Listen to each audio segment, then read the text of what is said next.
The government funds from a state or even a city, right, should be directly proportional to the races of the folks that have put into that fund.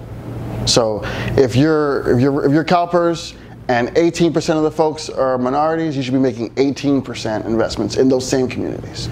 Yeah, so can an organization like CalPERS or the endowment at Yale and Harvard say that they care about diversity, but they don't care if the VC fund doesn't have any black partners, they're not investing in black entrepreneurs, where essentially they are investing in perpetuating inequality at a mass scale?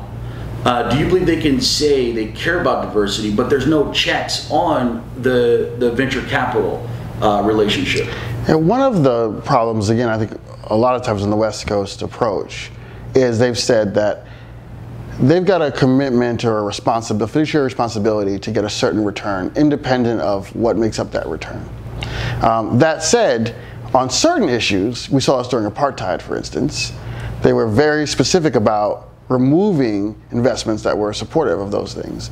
Other groups have looked at like historical lending or work that banks have done with kind of slavery in other areas and removed those investments. Do you feel that the diversity problem, as it relates to black people specifically, that bigger than pipeline, that the focus should be at the pension and endowment level, similar to the successes folks saw with divestment related to apartheid?